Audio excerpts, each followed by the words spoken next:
of leadership. He is that young generation who is inspiring many people, that icon of person who is influencing people, who is motivating people to lead the right path. And my smile cannot stop, just like yours. Can we put our hands together and welcome our Honorable IT, Electronics and Communications RTG, Human Resource Development Minister, Shri Nara Lokesh Garu.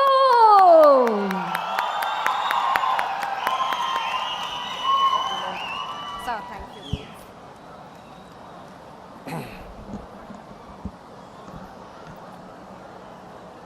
చాలా మంది పెద్దలు ఢిల్లీ నుంచి వచ్చారు కనుక ముందు నేను ఇంగ్లీష్లో మాట్లాడతా, తర్వాత తెలుగులో మాట్లాడతా. గౌరవనీయులు సుమన్ సిన్హా గారు, CEO చైర్మన్ రెన్యూ, గౌరవనీయులు బలరాం మెహతా గారు, CEO రెన్యూ ఎనర్జీ, గౌరవనీయులు స్థానిక శాసనసభ్యులు గుమ్మనూరు జయరాం గారు, గౌరవనీయులు జిల్లా కలెక్టర్ డాక్టర్ వి వినోద్ గారు, గౌరవనీయులు MD నెట్క్యాప్ కమలాకర్ బాబు గారు. ఇక్కడ చాలామంది అనుకుంటూ ఉంటారు గొట్టుపాటి రవి గారు పేరు మర్చిపోయారు, లొకేషన్ నేను మర్చిపోలా, బెస్ట్ ఫర్ ద లాస్ట్ అని పెట్టా. మన ప్రాంతంలో గొట్టుపాటి రవి గారు అంతా తెలుసుండకపోవచ్చు, కానీ రవాణా గురించి ఒక మాట చెప్పాలి. 2019 నుంచి 24 వరకు శాసనసభ సాక్షిగా మన నాయకుడిని అవమానించినప్పుడు కానివ్వండి, శాసన మండలిలో అమరావతిని మేమందరం కాపాడడానికి పోరాడినప్పుడు గ్యాలరీలోకి చంద్రబాబు నాయుడు గారు వచ్చి కూర్చున్నారు. అక్కడ కావాలని ఆనాటి పాలకులు వాళ్ళ శాసనసభ్యులు పంపించి చంద్రబాబు నాయుడు గారిని ఎగతాళి చేయండి, ఎక్కలు చేయండి అని చెప్పారు. ఆనాడు గొట్టుపాటి రవి గారు, గౌరవనీయులు స్వామి గారు, మన అనగాని సత్యప్రసాద్ గారు, ఆనాటి ఉన్న శాసనసభ్యులందరూ బాబు గారు చుట్టూ నిలబడి మమ్మల్ని దాటిన తర్వాతనే చంద్రబాబు నాయుడు గారి దగ్గరికి వెళ్తానని చెప్పిన గొప్ప వ్యక్తి మంత్రివర్యులు గొట్టుపాటి రవికుమార్ గారు. A very good morning to everyone gathered here. Today we are not just laying a foundation stone. We are laying the cornerstone for India's clean energy revolution. It is an honor to be part of this historical movement. The launch of the Renewable Energy Complex is a symbol of bold ambition and sustainable progress. With an investment of 22,000 crores, this project is not just empowering grids, it's energizing hope, fueling ambition, and lighting the way for a cleaner tomorrow. Renewable energy is not just an industry, it is a movement. It is the bridge between what we dream today and what we owe to our future generations. Sunlight is free, wind is free, clean air is priceless. Why should our future generations come at a cost of our planet? From fossil fuels to future fuels, this is a leap we are making, and we are doing it with a sense of purpose.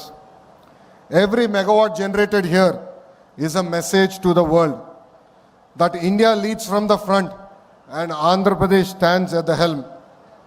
A heartfelt thank you to you, Mr. Sinha ji, Chairman and CEO of Renew, and the entire Renew team for placing your trust in Andhra Pradesh, India's rising green powerhouse. This isn't just a project, it's a beacon of belief in our government, in our potential, in our planet's future. Renew's power re-entry after 6 years is not a comeback, it is a statement. Andhra Pradesh is back and better than ever. And at the center of this transformation stands a visionary, a leader who sees not just tomorrow but the decades ahead. Shri Nara Chandrababu Naidu Garu is not just building roads and infrastructure, he is building highways, to the future. Where others saw policy, he saw possibility. Where others saw risk, he saw opportunity. Under his leadership, Andhra Pradesh is not chasing change, it is creating that change. The integrated clean energy policy launched in October 2024 under the guidance of the Honorable Chief Minister and the Honorable Energy Minister has become a blueprint for India's green revolution. Under his visionary direction, Andhra Pradesh has transformed from pause to power, from potential to performance. We are proud to say Andhra Pradesh is not just back on renewables map, we are actually redrawing that map. At the RE Invest Summit in 2024, we set an ambitious goal of 72 gigawatts of renewable energy by 2029, a mission that is bold, urgent and necessary. And we are not just dreaming, we are delivering. In the last 8 months, we attracted titans of clean energy. Tata Power is investing 49,000 crores to build 7,000 megawatts in Andhra Pradesh. NTPC Green Hydrogen is investing 1.86 lakh crores, and our Honorable Prime Minister, Shri Narendra Modi ji, personally came to Visakhapatnam and laid foundation stone for that project. Vedanta Serentica is investing 50,000 crores for 10,000 megawatts. SAEL Industries is investing 6,000 crores for 1,200 megawatts. And Brookfield is also investing 50,000 crores for 8,000 megawatts. And all these investments are coming predominantly to the Rayalaseema region of our Andhra Pradesh. These are not just investments, they are endorsements. Endorsements of trust, vision and Andhra Pradesh that is open for green business. The Anantapur Renewable Energy Complex will rise in two powerful phases. Phase 1, 587 megawatts of solar energy, 250 megawatts of wind and 415 megawatts of battery energy storage system. A total investment of 7,000 crores will be deployed by Renew Energy.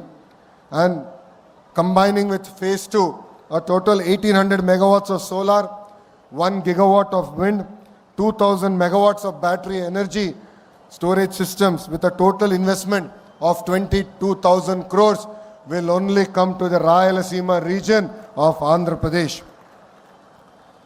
This complex is more than generating power. It will generate livelihoods, empower communities and energize our economy. After a 5-year lull, Andhra Pradesh is witnessing a green renaissance. A return of renewable energy majors like Renew sends a loud and clear message that this is the decade of Andhra Pradesh. This is the dawn of clean Pradesh. Let us not forget, Renew was one of the largest renewable energy investor in Andhra Pradesh before 2019. Despite the challenges of the past, they are back not just with investment but with conviction. Because when policies are strong, confidence returns, and when leadership is visionary, growth is inevitable. Mr. Sinha ji, your belief in our state and its future is really inspiring. Your return is not just a partnership, it is a reunion of vision and values. I was sitting next to Sinha ji. He was explaining various other projects as a group they want to undertake. I told him only one thing: give Andhra Pradesh the first opportunity and we will deliver on the speed of doing business, and we will ensure that you will call Andhra Pradesh and Rayalaseema your home soon. To all the government officials and the partners who made today possible, thank you very much for being the wind beneath Andhra Pradesh's green wings. We are not just laying concrete here, we are laying a vision of cleaner, greener and greater Andhra Pradesh. I would request all my cabinet colleagues, MLAs, MPs, NETCAP and all concerned district officials to extend all support to such projects and ensure that they have absolutely zero difficulty. The collector is also here. he has to take up the responsibility and lead from the front. The Honorable Energy Minister is also here.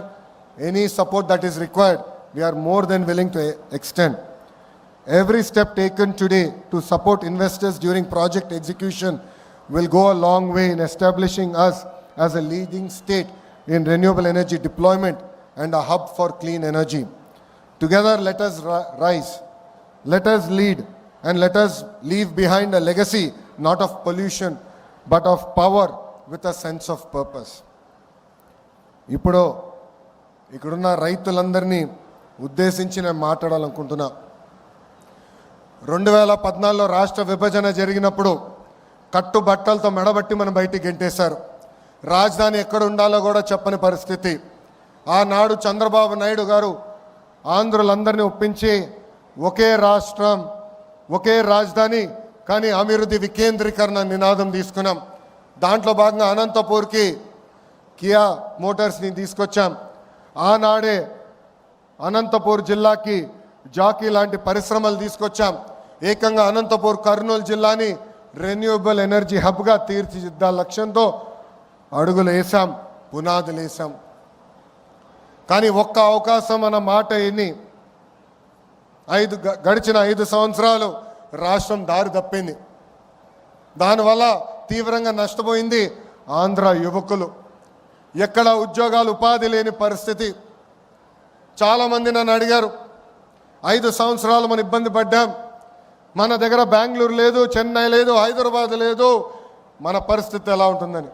ఆనాడే వాళ్ళందరూ చెప్పా, మన దగ్గర ఒక brand ఉంది, ఆ బ్రాండే గౌరవ ముఖ్యమంత్రి చంద్రబాబు నాయుడు గారు.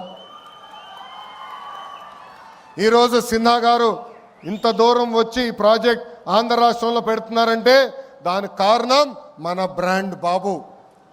ఈరోజు పెద్ద ఎత్తున టీసీఎస్ ఉత్తరాంధ్రలో పెట్టుబడులు పెడుతున్నారంటే దానికి కారణం ఒక బ్రాండ్, అది బాబు గారు. ఇట్లా పెద్ద ఎత్తున పెట్టుబడులు తీసుకొస్తున్నాం. గౌరవ మంత్రి గారు ఇప్పుడే చెప్పినట్లు బాబు సూపర్ 6లో తొలి హామీ 20 లక్షల ఉద్యోగాలు కల్పిస్తామని. దాంట్లో భాగంగా ఈ ప్రాజెక్ట్ మన ప్రాంతాన్ని తీసుకొచ్చాం. వెనుకబడిన రాయలసీమ జిల్లాకి ఈరోజు తీసుకొస్తాం జరుగుతుంది. ఇక్కడున్న రైతులందరినీ నేను మనస్ఫూర్తిగా అభినందిస్తున్నా. ఇక్కడ ప్లాంట్ వస్తుందంటే మీరు ముందుకు వచ్చి భూములు ఇచ్చారు. తద్వారా కనీసం 10,000 మందికి స్థానిక యువకులకి ఉద్యోగాలు ఉపాధి కల్పించే బాధ్యత తెలుగుదేశం పార్టీ తీసుకుంటుంది. గౌరవ ముఖ్యమంత్రి గారు ఒక టార్గెట్ పెడితే మేము అందరం సీరియస్గా తీసుకుంటాం. 78 గిగావాట్లు ఏకంగా ఆంధ్ర రాష్ట్రానికి తీసుకురావాలని చెప్పారు.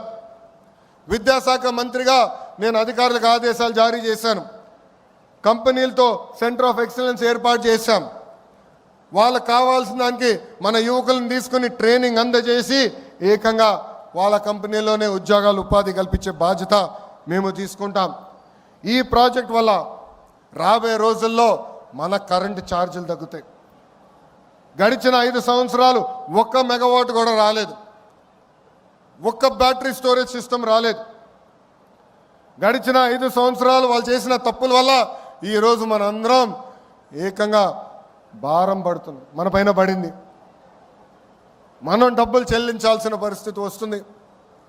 అందుకే ఇలాంటి ప్రాజెక్టులు తీసుకొచ్చి కరెంటు ఛార్జీలు తగ్గించే లక్ష్యంతో మీ ప్రభుత్వం పనిచేస్తుందని ఈ సభాముఖంగా తెలుపుతున్నా. మన నేలపై జనరేట్ చేస్తున్న కరెంట్ ఏకంగా ఆంధ్ర రాష్ట్రానికి కాదు, మొత్తం భారతదేశానికి మన ఆంధ్ర రాష్ట్రం అందించబోతుంది. గౌరవ ప్రధానమంత్రి నరేంద్ర మోడీ గారు ఒక విజన్, ఒక సంకల్పంతో పనిచేస్తున్నారు. మనం చూసాం, ఉగ్రవాదులు మన భూభాగంలోకి వచ్చి అమాయకులను చంపారు. ఢిల్లీలో ఎంత పనున్నా అమరావతి పనులు తిరిగి ప్రారంభించేదానికి గౌరవ ప్రధానమంత్రి గారు పిలిస్తే ఆంధ్ర రాష్ట్రం, ఆంధ్ర ప్రజలు నన్ను పిలిచారు, నేను తప్పనిసరిగా వస్తున్నానని వచ్చి తిరిగి శంకుస్థాపన చేశారు. ఆనాడే గౌరవ ప్రధానమంత్రి గారు ముందర నేను చెప్పా, ఆంధ్ర ప్రజలు కోరుతున్న అన్ని కోరికలు గౌరవ ప్రధానమంత్రి గారు తీర్చుకుంటూ వస్తున్నారు. దాంట్లో భాగంగానే ఈ ప్రాజెక్ట్ రాయలసీమకు వచ్చింది.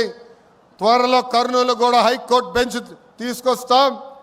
గౌరవ ప్రధానమంత్రి గారిని కూడా రాయలసీమ గడ్డపైకి తీసుకొస్తామని ఈ సభాముఖ రాయలసీమ ప్రజలు కూడా తెలుపుతున్నాం.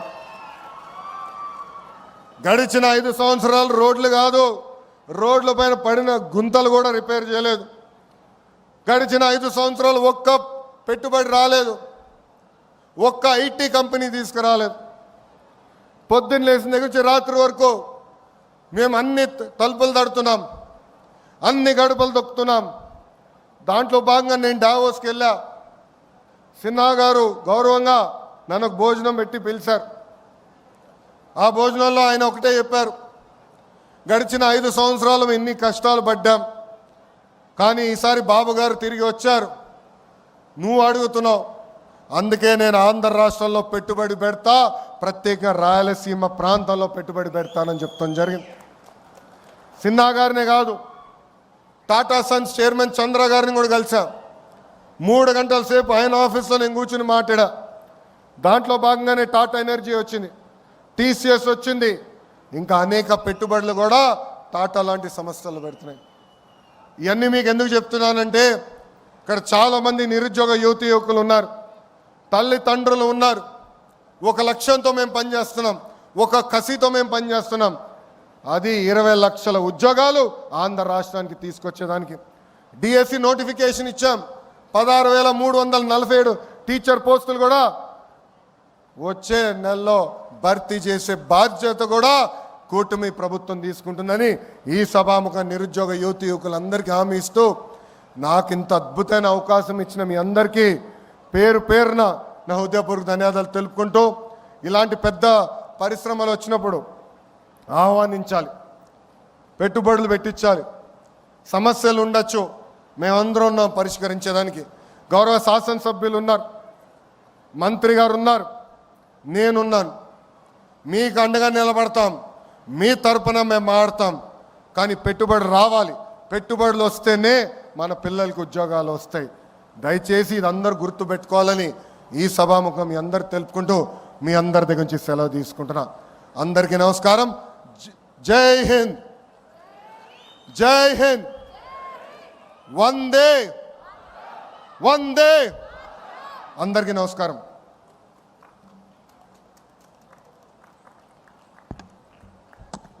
Thank you very much, sir. We are highly delighted to have a leader like you, and we know that we 100% shall succeed in all our vision and mission under your guidance.